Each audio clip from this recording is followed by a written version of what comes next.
Hi, hello, and welcome. Today I will be reading To Be Read at Dusk by Charles Dickens. 1, 2, 3, 4, 5. There were 5 of them, 5 couriers, sitting on a bench outside the convent on the summit of a great St. Bernard in Switzerland, looking at the remote heights stained by the setting sun as if a mighty quantity of red wine had been broached upon the mountain top, and had not yet had time to sink into the snow. This is not my smile. It was made for the occasion by the stoutest courier, who was a German. None of the others took any more notice of it than they took of me, sitting on another bench on the other side of a convent door, smoking my cigar like them, and also like them looking at the reddened snow, and at the lonely shed hard by, where the bodies of belated travellers dug out of it, slowly wither away, knowing no corruption in that cold region. The wine upon the mountain top soaked in as we looked. The mountain became white, the sky a very dark blue. The wind rose and the air turned piercing cold.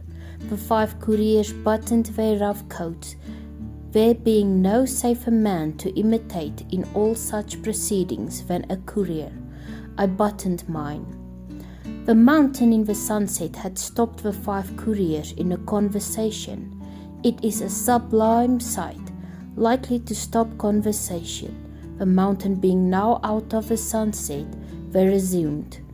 Not that I had heard any part of their previous discourse, for indeed I had not then broken away from the American gentleman in the traveller's parlour of the convent, who, sitting with his face to the fire, had undertaken no realize to me the whole progress of events which had led to the accumulation by the Honourable Ananias Dodger of one of the largest acquisitions of dollars ever made in our country.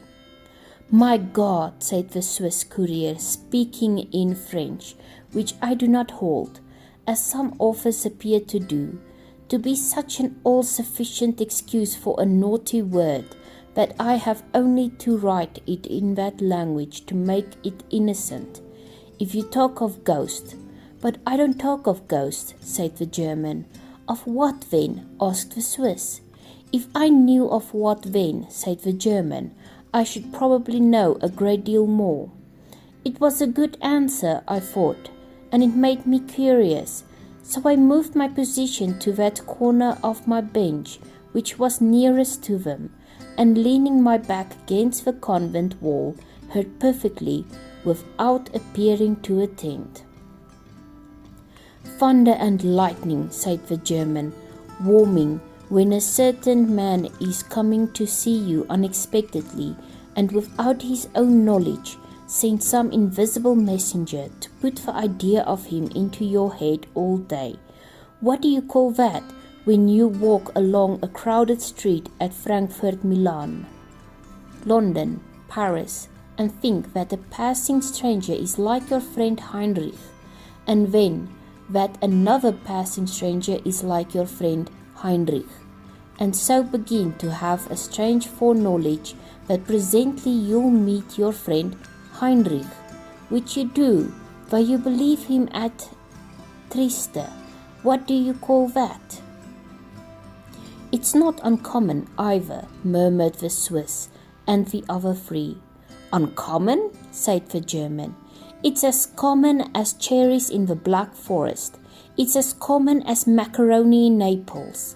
And Naples reminds me, when the old Marchesa Senzanima shrieks at a card party on the Chiasa, as I heard and saw her, for it happened in a Bavarian family of mine, and I was overlooking the service that evening. I say, when the old Marchesa starts up at the card table, white through her ruff, and cries, 'My sister in Spain is dead,' I felt her cold touch on my back, And when that sister is dead at the moment, what do you call that? Or when the blood of San Gennaro liquefies at the request of the clergy, as all the world knows that it does regularly once a year. In my native city, said the Neapolitan courier after a pause, with a comical look. What do you call that? That? Cried the German. Well, I think I know a name for that. Miracle? Said the Neapolitan, with the same sly face. The German merely smoked and laughed, and they all smoked and laughed. Bah, said the German presently. I speak of things that really do happen. When I want to see the conjurer, I pay to see a professed one, and have my money's worth. Very strange things do happen without ghosts. Ghosts. Giovanni Battista, tell your story of the English bride. There's no ghost in that, but something full as strange. Will any man tell me what? As there was silence among them, I glanced around. He whom I took to be Battista was lighting a fresh cigar. He presently went on to speak. He was a Genoese, as I judged. The story of the English bride, said he. Basta. One ought not to call so slight a thing a story. Well, it's all one, but it's true. Observe me well, gentlemen, it's true. That which glitters is not always gold, but what I am going to tell is true. He repeated this more than once. 10 years ago, I took my credentials to an English gentleman at Long's Hotel in Bond Street, London, who was about to travel. It might be for 1 year, it might be for 2. He approved of him, likewise of me. He was pleased to make inquiry. The testimony that I received was favourable. He engaged me by the 6 months, and my entertainment was generous. He was young, handsome, very happy. He was enamoured of a fair young English lady with a sufficient fortune, and they were going to be married. It was the wedding trip, in short, that we were going to take, for 3 months, rest in the hot weather. It was early summer then. He had hired an old place on the Riviera, at an easy distance from my city, Genoa, on the road to Nice. Did I know that place? Yes, I told him I knew it well. It was an old palace with great gardens. It was a little bare, and it was a little dark and gloomy, being close surrounded by trees, but it was spacious, ancient, grand, and on the seashore. He said it had been so described to him exactly, and he was well pleased that I knew it, for its being a little bare of furniture, all such places were. For its being a little gloomy, he had hired it principally for the gardens, and he and my mistress would pass the summer weather in their shade. So all goes well, Battista, said he. Indubitably, signor. Very well. We had a travelling chariot for our journey, newly built for us, and in all respects complete. All we had was complete. We wanted for nothing. The marriage took place. They were happy. I was happy, seeing all so bright, being so well situated, going to my own city, teaching my language in the rumble to the maid, La Bella Carolina, whose heart was gay with laughter, who was young and rosy. The time flew, but I observed, listen to this, I pray, and here the courier dropped his voice. I observed my mistress sometimes brooding in manner very strange, in a frightened manner, in an unhappy manner, with a cloudy uncertain alarm upon her. I think that I began to notice this when I was walking up hills by the carriage side, and master had gone on in front.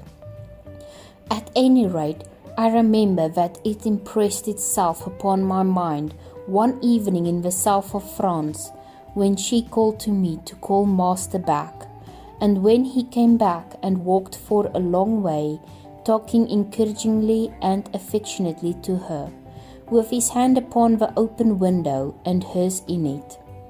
Now and then he laughed in a merry way, as if he were bantering her out of something. By and by she laughed, and then all went well again.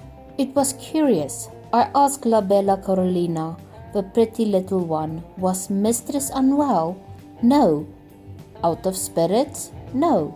Fearful of bad roads or brigands? No.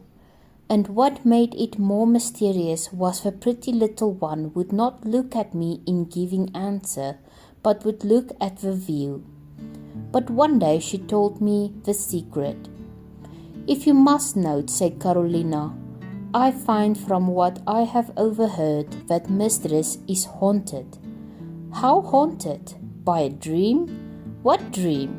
By a dream of a face. For 3 nights before her marriage she saw a face in a dream, always the same face and only one. A terrible face? No, the face of a dark, remarkable-looking man, in black with black hair and a grey moustache. A handsome man, except for a reserved and secret air. Not a face she ever saw, or at all like a face she ever saw. Doing nothing in the dream but looking at her fixedly, out of darkness. Does the dream come back? Never. The recollection of it is all her trouble. And why does it trouble her? Carolina shook her head. That's master's question, said La Bella. She don't know. She wonders why herself. But I heard her tell him only last night that if she was to find a picture of that face in our Italian house, which she is afraid she will, she did not know how she could ever bear it.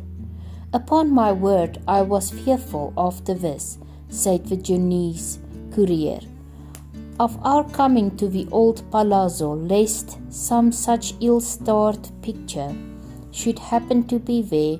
I knew there were many there, and as we got nearer and nearer to the place, I wished the whole gallery in the crater of Vesuvius. To mend the matter, it was a stormy, dismal evening when we at last approached that part of the Riviera.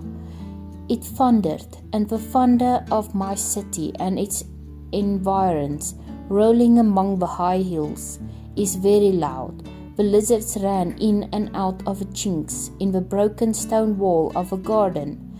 As if they were frightened, the frogs bubbled and croaked the loudest. The sea wind moaned, and the west trees dripped, and the lightning body of San Lorenzo, how it lightened. We all know what an old palace in or near Genoa is, how time and the sea air have blotted it, how the drapery painted on the outer walls has peeled off in great flakes of plaster, how the lower window are darkened with rusty bars or of iron, how the courtyard is overgrown with grass, how the outer buildings are dilapidated, how the whole pile seems devoted to ruin. Our palazzo was one of a true kind. It had been shut up close for months, years. It had an earthy smell like a tomb, the scent of the orange trees on the broad-backed terrace, and of the lemons ripening on the wall, and of some shrubs that grew around a broken fountain, had got into the house somehow, and had never been able to get out again. There was in every room an aged smell, grown faint with confinement. It pined in all the cupboards and drawers, in the little rooms of communication between great rooms. It was stifling. If you turned a picture to come back to the pictures, there it still was, clinging to the wall behind the frame like a sort of bat. The lattice blinds were close shut all over the house. There were 2 ugly grey old women in the house to take care of it, one of them with a spindle, who stood winding and mumbling in the doorway, and who would as soon as let in the devil as the air.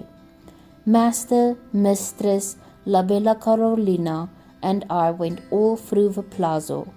I went first, though I have named myself last, opening the windows and the lattice blinds, and shaking down on myself splashes of rain and scraps of mortar, and now and then a dozing mosquito, or a monstrous fat blotchy Genoese spider.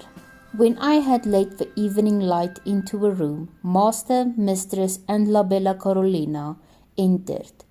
Then we looked around at all the pictures, and I went forward again into another room.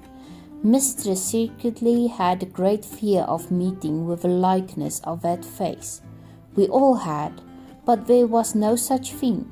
The Madonna and Bambino, San Francisco and San Bastiano, Venus, Santa Caterina, angels, brigands, friars, temples at sunset, battles, white horses, forest, apostles, dogs, all my old acquaintances many times repeatedly.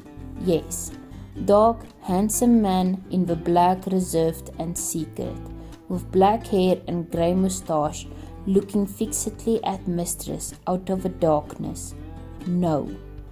At last we got through all the rooms and all the pictures and came out into the gardens. They were pretty well kept, being rented by a gardener, and were large and shady. In one place there was a rustic theatre, open to the sky, the stage a green slope, 3 entrances upon a side, sweet-smelling leafy screens.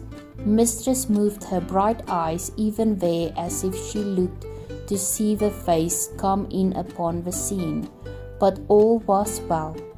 Now, Clara, Master said in a low voice, you see that it is nothing. You are happy? Mistress was much encouraged. She soon accustomed herself to that grim palazzo, and would sing and play the harp, and copy the old pictures and stroll with Master under the green trees and vines all day. She was beautiful. He was happy. He would laugh and say to me, mounting his horse for his morning ride before the heat, all goes well, Battista? Yes, signor. Thank God, very well. We kept no company. I took La Bella to the Duomo and Annunziata, to the cafe, to the opera, to the village festa, to the public garden, to the day theatre, to the marionetti. The pretty little one was charmed with all she saw. She learnt Italian. Heavens, miraculously. Was mistress quite forgetful of that dream? I asked Carolina sometimes. Nearly, said La Bella. Almost. It was wearing out. One day, Master received a letter and called me. Battista, signor, a gentleman who is presented to me will dine here today. He is called the Signor dell'Ombra. Let me dine like a prince. It was an odd name. I did not know that name, but there had been many noblemen and gentlemen persuaded by Austria on political suspicions lately, and some names had changed. Perhaps this was one. Altro dell'Ombra was as good a name to me as another. When the Signor dell'Ombra came to dinner, said the Genoese courier in the low voice into which he had subsided once before, I showed him into the reception room, the great sala of an old palazzo. Master received him with cordiality and presented him to mistress. As she rose, her face changed. She gave a cry and fell upon the marble floor. Then I turned my head to the Signor dell'Ombra and saw that he was dressed in black and had a reserved and secret air, and was a dark, remarkable-looking man with black hair and a grey moustache. Master raised mistress in his arms and carried her to her room, where I sent La Bella Carolina straight. La Bella told me afterwards that mistress was nearly terrified to death, and that she wondered in her mind about her dream all night. Master was vexed and anxious, almost angry, and yet full of solicitude. The Signor Dellombra was a courtly gentleman and spoke with a great respect and sympathy of Mistress's being so ill. The African wind had been blowing for some days. They had told him at his hotel of a Maltese cross, and he knew that it was often hurtful. He hoped the beautiful lady would recover soon. He begged permission to retire and to renew his visit when he should have the happiness of hearing that she was better. Master would not allow of this, and they dined alone. He withdrew early next day. He called at the gate on horseback to inquire for Mistress. He did so 2 or 3 times in that week. What I observed myself and what La Bella Carolina told me united to explain to me that Master had now set his mind on curing Mistress of her fanciful terror. He was all kindness, but he was sensible and firm. He reasoned with her that to encourage such fancies was to invite melancholy, if not madness. That it rested with herself to be herself. That if she once resisted her strange weakness to successfully as to receive the Signor Dellombra as an English lady would receive any other guest, it was forever conquered. To make an end, the Signor came again, and Mistress received him, without marked distress, but with constraint and apprehension still, and the evening passed serenely. Master was so delighted with this change, and so anxious to confirm it, that the Signor Dellombra became a constant guest. He was accomplished in pictures, books, and music, and his society in any grim palazzo would have been welcomed. I used to notice many times that Mistress was not quite recovered. She would cast down her eyes and droop her head before the Signor Dellombra, or would look at him with a terrified and fascinated glance, as if his presence had some evil influence or power upon her.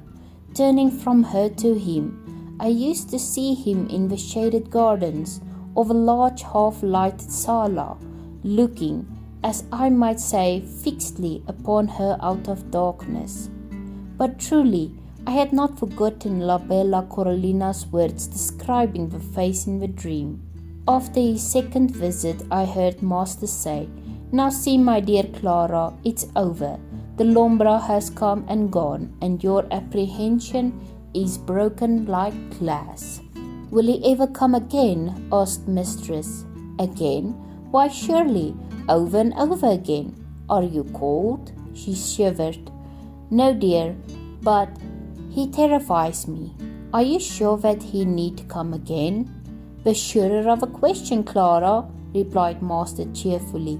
But he was very hopeful of her complete recovery now, and grew more and more so every day. She was beautiful, he was happy. "All goes well, Battista," he would say to me again. "Yes, Signor, thank God, very well." "We were all," said the Genoese courier, constraining himself to speak a little louder. "We were all at Rome for the carnival. I had been out all day with a Sicilian, a friend of mine, and a courier who was there with an English family. As I returned at night to our hotel, I met the little Carolina, who never stirred from home alone, running drastically along the Corso. "Carolina, what's the matter?" "Oh, Battista, oh, for the Lord's sake, where is my mistress?" "Mistress, Carolina?" "Gone since morning. Told me, when Master went out on his day's journey, not to call her, for she was tired with not resting in the night, having been in pain, and would lie in bed until the evening. Then get up, refreshed. She's gone. She's gone. Master's come back, broken down the door, and she's gone. My beautiful, my good, my innocent mistress." The pretty little one so cried and raved and tore herself that I could not have held her, but for her swooning on my arm as if she had been shot. Master came up in manner, face or voice, no more the master that I knew than I was he. He took me, I laid the little one upon her bed in the hotel, and left her with the chamberwoman. In a carriage furiously through the darkness across the desolate Campagna, when it was day and we stopped at a miserable post-house. All the horses had been hired 12 hours ago and sent away in different directions. Mark me, my Signor de Lombra, who had passed there in a carriage with a frightened English lady crouching in one corner. I never heard, said the Genoese courier, drawing a long breath, that she was ever traced beyond that spot. All I know is that she vanished into infamous oblivion, with a dreaded face beside her that she had seen in her dream. What do you call that? Said the German courier triumphantly. Ghosts! We are no ghosts there. What do you call this? But I am going to tell you, ghosts. There are no ghosts here. I took an engagement once, persuade the German courier, with an English gentleman elderly and a bachelor, to travel through my country, my fatherland. He was a merchant who traded with my country and knew the language, but who had never been there since he was a boy, as I judged some 60 years before. His name was James, and he had a twin brother, John, also a bachelor. Between these brothers there was a great affection. They were in business together at Goodman's Fields, but they did not live together. Mr. James dwelt in Poland Street, turning out of Oxford Street, London. Mr. John resided by Epping Forest. Mr. James and I were to start for Germany in about a week. The exact date depended on business. Mr. John came to Poland Street, where I was staying in the house, to pass that week with Mr. James. But he said to his brother on the second day, I don't feel very well, James. There's not much of a matter with me, but I think I am a little gouty. I'll go home and put myself under the care of my old housekeeper, who understands my ways. If I get quite better, I'll come back and see you before you go. If I don't feel well enough to resume my visit, there I'll leave it off. Why, you will come and see me before you go, Mr. James, of course, said he would, and they shook hands. Both hands as they always did, and Mr. John ordered out his old-fashioned chariot and rumbled home. It was on the second night after that is to say the fourth in the week, when I was awoke out of my sound sleep by Mr. James, coming into my bedroom in his flannel gown with a lighted candle. He sat upon the side of my bed and looking at me said, Wilhelm, I have reason to think I have got some strange illness upon me. I then perceived that there was a very unusual expression on his face.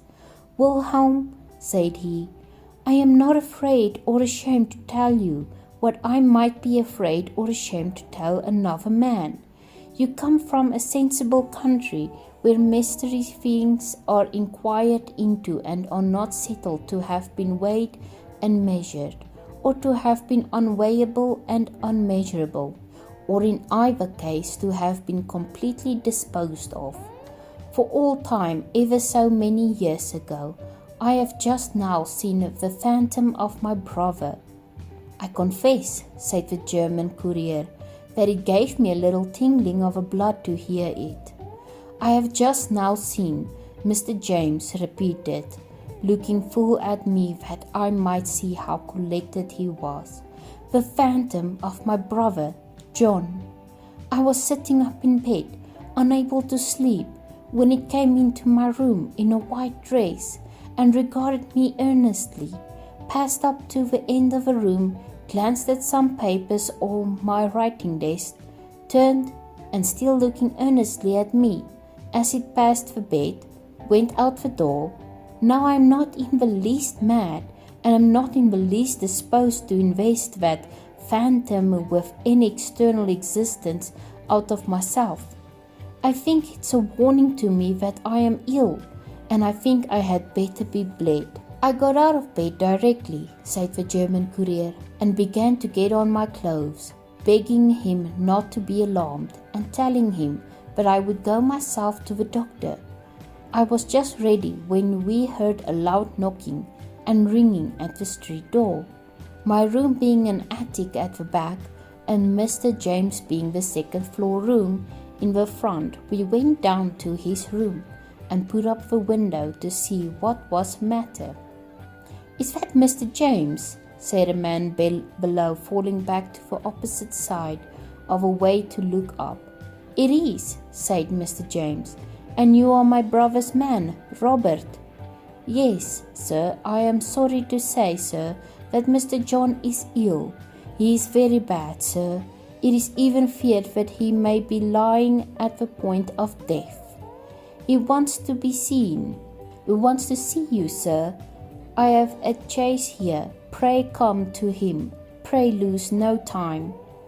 Mr. James and I looked at one another. "Wilhelm," said he, "this is strange. I wish you'd do come with me." I helped him to dress, partly there and partly in the chaise, and no grass grew under the horses' iron shoes between Poland Street and the forest. "Now mind," said the German courier. I went with Mr. James into his brother's room, and I saw and heard myself what follows. His brother lay upon his bed at the upper end of a long bed chamber. His old housekeeper was there, and others were there. I think 3 others were there, if not 4, and they had been with him since early in the afternoon. He was in white, like the figure, necessarily so, because he had his night-dress on. He looked like the figure, necessarily so, because he looked earnestly at his brother when he saw him come into the room. But when his brother reached the bedside, he slowly raised himself in bed, and looking full upon him, said these words, "James, you have seen me before, tonight, and you know it," and so died. I waited when the German courier ceased to hear something said of the strange story. The silence was unbroken.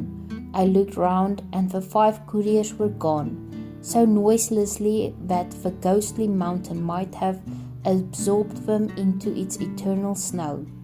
By this time, I was by no means in a mood to sit alone in that awful scene, with a chill air coming solemnly upon me, or, if I may tell the truth, to sit alone anywhere. So I went back into the convent parlour, and finding the American gentleman still disposed to relate the biography of the Honourable Ananias Dodger, heard it all out.